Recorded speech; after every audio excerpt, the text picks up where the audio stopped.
Today we are going to be talking about something that shows up often when you're living in the energy of possibility, and that is overwhelm. And we're going to talk about understanding where it actually comes from. Is it from operating in lack, or is it from operating in abundance? And once we understand that, we can create the space, the systems, or call in the support to help us navigate through it.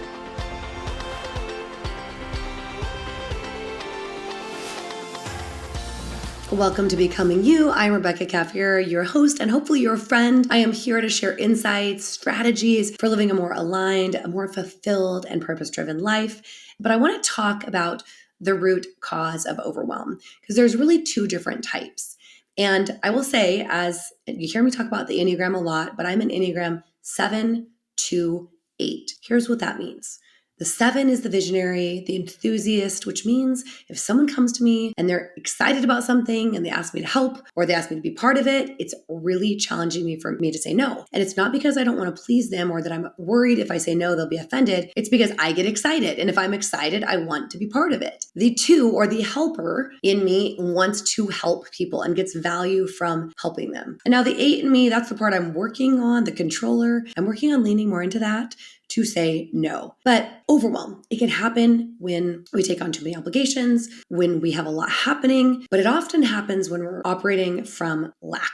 In fact, what does overwhelm from lack look like? This is usually when we're burdened with obligations that don't necessarily align with our purpose, right? This is when we feel like we're taking care of everyone else and everything else except us, maybe our bodies, our goals. This is when we hear a lot of the shoulds, the shoulds, the shoulds, instead of the wants or the I'm called towards something. It's when you feel like you have to do something for everyone else before you get to do things for yourself. This frankly often comes out of one of two things. We're either people pleasing and we're having a hard time saying no, or we're not really clear on what we're meant for, but we're doing things or committing to things or taking on things that don't give us energy. So if you struggle from that, if you're like, yep, guilty as charged, that sounds like me, you can go to the show notes and you can download or opt in for my balance blueprint. And I have an exercise in there called the obligation audit that is going to free you to release some of these things. Now, I'm going to go into the second type of overwhelm. And this is the type that I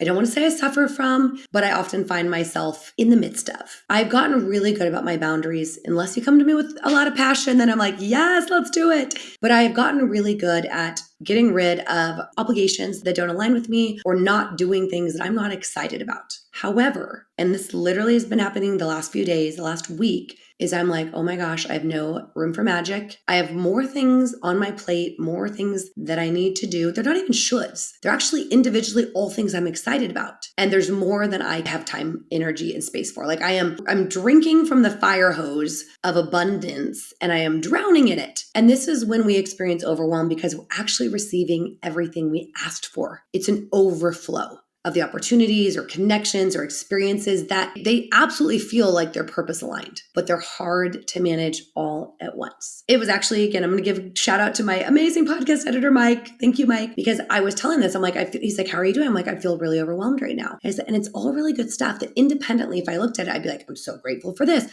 I'm so grateful for this. I'm so grateful for this. And yet I am not feeling grateful about how I feel from all of these things I'm grateful for. So there is a statistic that 60% of people are overwhelmed because of obligations they can't prioritize or say no to. But that leaves 40% in overwhelm from dealing with something that we might be excited about. But understanding the difference allows us to respond in a way that supports us, allows us to call in the right support or take the right action. So, speaking to my personal story, I made the cardinal rule of committing to things without checking my global calendar. This is like when you go to the day and you're like, oh, great, I can do this today or that day, but you don't look at what's going on the day before or the day after. So I looked at my calendar in the first 2 weeks of November and I went, oh no. I have a weekend trip away, just me, with one of my best friends to go home to Oregon and take her child on a college tour and meet up with my niece up there. And that sounds amazing. It's 2 days away. Not a problem. Did not check that the flight that I thought I was taking Monday morning, but turned out it was actually a red eye on Sunday for a real estate related trip to Charleston, a city that I've always wanted to go to. And I was super excited about going to. Like I would basically get back from Oregon,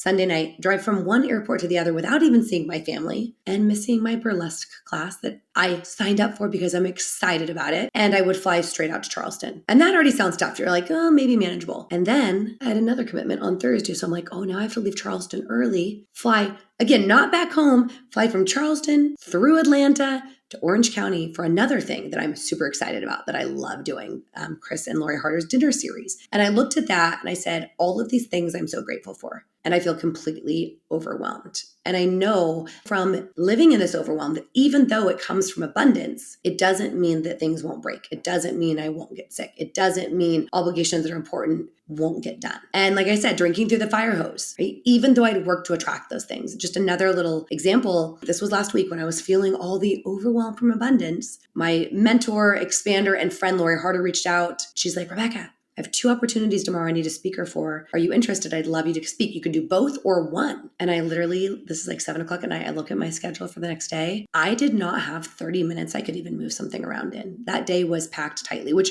is against both my Calendly boundaries and my personal boundaries. It was just one of those days that it happened. Even though I'd set up measures to make it not happen, it happened. And I wrote her back and I said, Lori, crying emoji, I did not leave room for magic tomorrow. I mean, the same thing happened Friday. I spoke at an event. Literally, my intention of moving to Carmel was more family time, more creativity, more spending time in alignment with people, more speaking opportunities I don't have to travel for. And I was keynoting at a creative business group on Friday morning. And it was incredible. And I had like 10 people that either texted me or connected with me or said, please, let's get together. And many of them texted me on Friday after the event. And I left to go home and take care of my little sick boy who had the stomach flu, which meant I didn't respond to any of those because I was in mommy mode, which is what I asked for, more time with my family. And so again, I feel overwhelmed because I have 40 unread texts right now that I will be literally responding to after I'm done recording tonight. So those little stories are just to show you, while I'd asked for all of it and all of those things I was individually grateful for, I was going into a lack mentality of I am overwhelmed. And I was confusing it with what happens when I'm overwhelmed from obligation that I didn't necessarily choose or that I wasn't really excited about. And so when I shifted my perspective this morning after that conversation, and I was like, oh, wow, I have so many beautiful things happening right now that I require actually a little bit of management of either calling it support or streamlining, because that's usually what it is, right? Is we can't breathe because we haven't asked anyone to hold something for us. And so I reached out and I was like, oh, I don't want to cancel this visit to Charleston. I paid, I don't even know, a few $1,000s for this ticket. Do I really want to eat it? And then I found out I could sell my ticket. And I'm like, oh, okay, that eases it a little more. No one's going to be upset with me and I will go to Charleston another time. But how do we do this? How do we shift this mindset around overwhelm? First, just asking ourselves, is this due to obligations and tasks that feel draining? Is our calendar filled with commitments that don't feel aligned? Like literally looking through day by day, like, is this thing purpose aligned or is it just a should? And by the way, you can do a brain dump is the easiest and freest way. Brain dump everything that you feel obligated to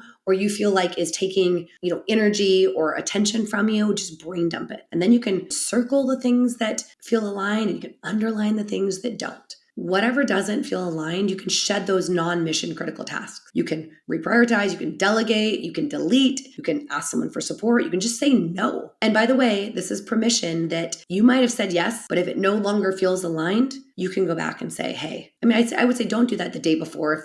If I was the chaperone for my son's trip on Thursday and I was like, oh, this is not the best timing, but that was a commitment that I was going to show up for. One, because I knew I would love it. I'd love showing up and being the chaperone and baking the cookies and walking the kids. I was like, I'm getting in movement, time in nature, connection with my son. So that was something I did not want to delete or delegate. Or is this coming from the overwhelm from abundance? When you're experiencing that overflow of purpose-aligned tasks or opportunities, when those start to pile up, it still feels overwhelming, but they're still aligned with your goals or your passions or your interests. So this is where it's even more important to call in support from your team, a partner, a friend. It's more important to set up a system or just create space by adjusting the timeline. Sometimes it's literally saying, hey, this week life is lifing.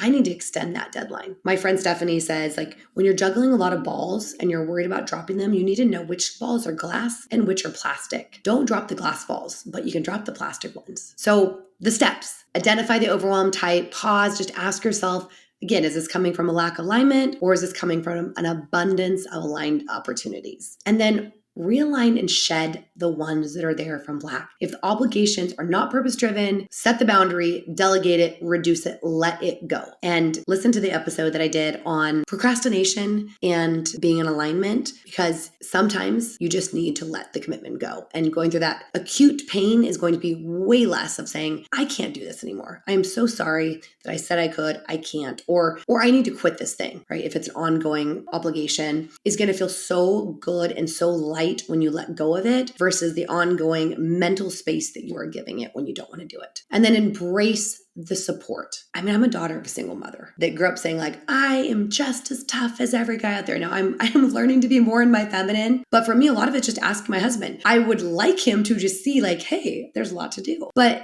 unless I say, hey, honey, he'll be like, what? You're a little tense. You're a little grumpy. What's going on? And I'm like, I'm overwhelmed and I need support. That's usually all he's asking for is like, well, just tell me what you need and how I can help. Literally today, he's like, let me do the dishes. This is not your priority right now. Go do the thing that's your priority. The question then is, do you want to stay a martyr or are you really willing to allow in the support to help you? So systems, automation, time blocking, like all of those things can help manage abundance without burnout. I mean, frankly, when you are feeling that overwhelm from all of the good, I like to say, like, sometimes we ask the universe for what we want and it gives it to us. It's a great problem to evolve through, to develop better systems for. But just remember that feeling overwhelmed doesn't always mean something is wrong, right? Sometimes it's just a sign that it's time to realign, it's time to reach out for support, but it doesn't have to control us. It doesn't have to take us down. By understanding the root cause of that overwhelm, we can make those really intentional choices, whether it's shedding the tasks, the obligations for things that are not mission critical or in alignment, or if it's for calling in support for the things that are. But every step brings us closer, whether we're letting go of things or asking for support, to living that purpose-aligned life. And so this week, identify one area where you feel overwhelmed. Because sometimes we're like, hey, I feel pretty spacious, but maybe there's a loop to close. Is that overwhelm coming from lack of abundance? Then take a step to realign or let go. Or is it coming from just needing to ask for some more support or communicate on something that is something you're grateful for? So as always, thank you for joining me on Becoming You. I love this conversation. I love the conversations that come when you reach out to me on social media or let me know what you're getting out of this episode or others. If you love it, share it with someone. Take a minute, you can screenshot it or hit the share button and share it with someone you know would benefit from the information that I have lived through. Like, I share with you the things that I am navigating myself as I make sense of them. Sometimes when they don't completely make sense, but as I make sense of them, I always appreciate your reviews. I read them all, but keep aligning, keep finding ease within our purpose. Thank you for your time.